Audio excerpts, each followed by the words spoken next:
នេះគឺជាស្ទឹងដែលយើងនៅតាមភូមិណាភូមិកូនជ្រែហៅស្ទឹងកូនជ្រែណាភូមិព្រៃគ្រោះហៅស្ទឹងព្រៃគ្រោះអញ្ចឹងទៅស្ទឹងនេះវាឆ្លងកាត់ភូមិច្រើនណាស្ទឹងនេះគឺបែកចេញមកពីទន្លេបាសាក់ត្រង់ចំណុច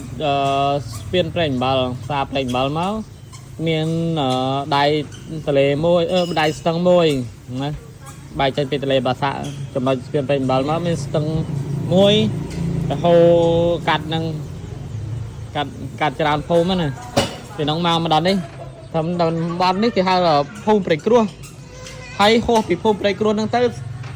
ស្ទឹងហ្នឹងហូរទៅឆ្ងាយបងប្អូនហូរទៅជិតហូរទៅហូរកាត់ទៅដល់វៀតណាមទៅដល់ទីបំផុតដល់ខេត្តសុកឆាងដល់ខេត្តសុកឆាងហ្នឹងហូរចូលសមុទ្រតែម្ដងនិយាយទៅតំបន់មួយស្ទឹងហ្នឹងហូរទៅពីមុនទៅដល់ដែនដីកម្ពុជាក្រោមតែឥឡូវទឹកដីវៀតណាមដែលខេត្តសុកឆាងចុងក្រោយខេត្តសុកឆាងហ្នឹងក៏វាហូរចូលសមុទ្រទៅអញ្ចឹងស្ទឹងហ្នឹងវែងកាលពីដើមឡើយទឹកស្ទឹងនៅធំទឹកនៅហូរខ្លាំងវៀតណាមអីបើកទូកបើកអីលក់អំបិលលក់អីមកឡើងតាមស្ទឹងហ្នឹង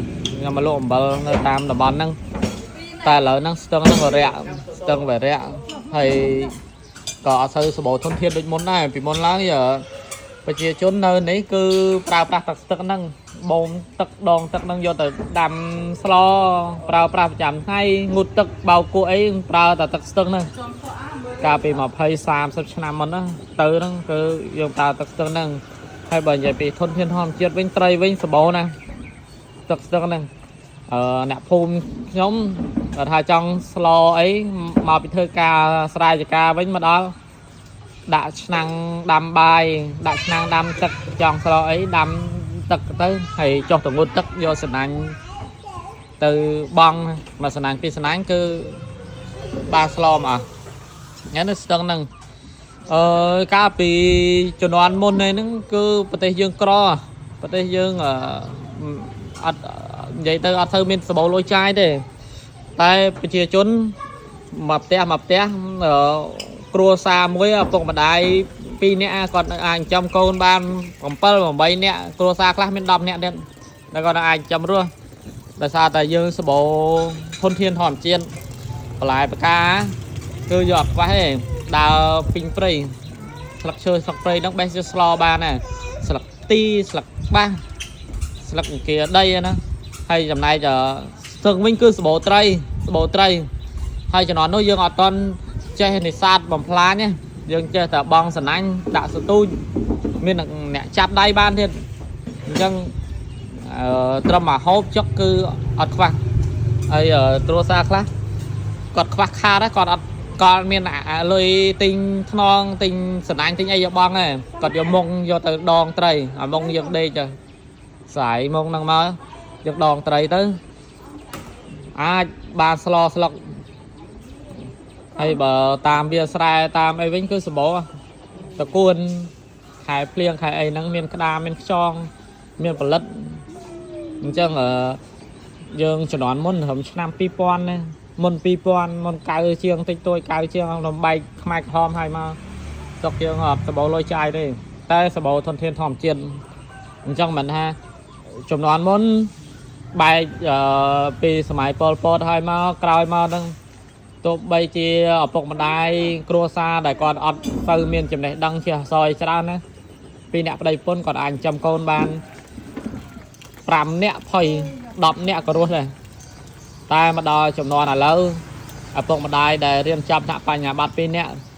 ពេលប្រកាសថាចិញ្ចឹមកូន10នាក់រស់ទេអាហ្នឹងវាជាភាពខុសគ្នាមួយបែបដែលយើងអាចចំណាំមើលបានតាក់ទងជាមួយនឹងធនធានធម្មជាតិ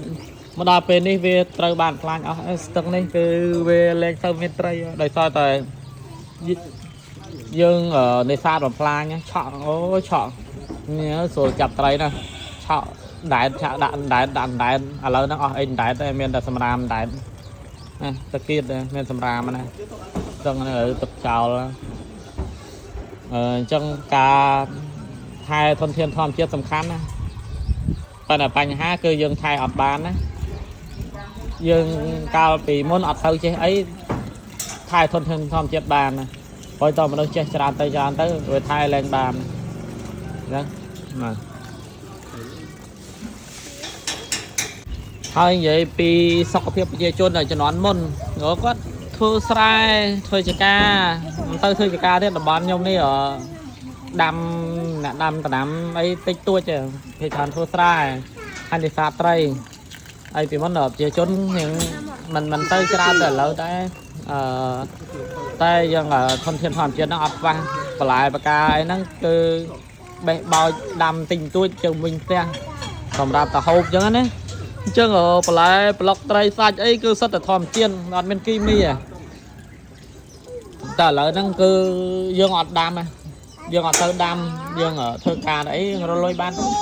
dương tinh bà nám tinh bà lại tinh ấy mà bà lại mà chùm nôn thông nó cứ nòm châu mà bị tinh chật khang bánh nam bánh ấy hay ở sọc phiệp về chốt dương cứ lẽ ra rau cả hay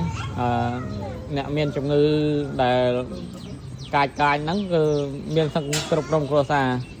tại vì môn ấy mà phô mấy nè miền trong ngư tầng đồ ai mấy sang đã miền nó miền mà nè pin nè đời sao bây giờ na con sọc phiệp quạt sao ấy không chẳng ấy miền tịch tuôi tầng đồ em trong ngư sải chiêm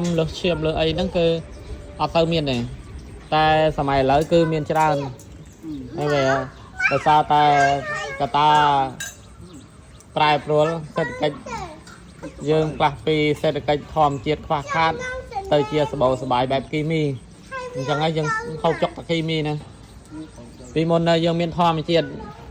แล้วเมียนจรานนะแต่ควาคาดยังไงถ้าเมียนมันกระโดดไปจังนะอดตีหอท่ายังเมียนสตึงยังเมียนไตรแต่ยังปลายเปรย์ปลายไอเมียนแต่จังมาสเปย์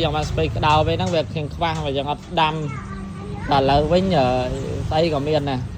แต่น้องตึกสตึงอัดเตอร์เมียนไตรสังอัดไตรแต่น้องซาสบายไตรยังไงไตรนอมโจ้làไตรไอซีจังไหนกีมีจังตึงจังก็ยังเคยใช้ไปทอมเช็ดให้สกปรกบ่ยังก็ตรงได้ปีมันยังหกจกไปปลายปากกาไตรสัตว์แบบทอมเช็ดได้ตัวสกปรกมอมตอมกางเงี้ยยังเปล่ากำลังใบกระดานเรียงกายยังเรื่องมองแต่เหล่านั้นคือโอเคยังเราเลยบานกระดานแต่เราติงเราบอกทอมเช็ดเข้าบัดบานติงบานเราบอกกีมียังปากกายังเหลือชลาดยังเรียนมันจรานะแต่ออกไตรในซาได้โอเคให้ชีพเพียบบ่ยังเบอร์ติดจำก้นมิ้งครัวซาเหลือกับเราครัวซาธรรมดานะอันจำก้นมันผมใบเนี้ยดอกเนี้ยแต่ปีใบเนี้ยเรียนดาดเรียนแน่ใจใช่ไหม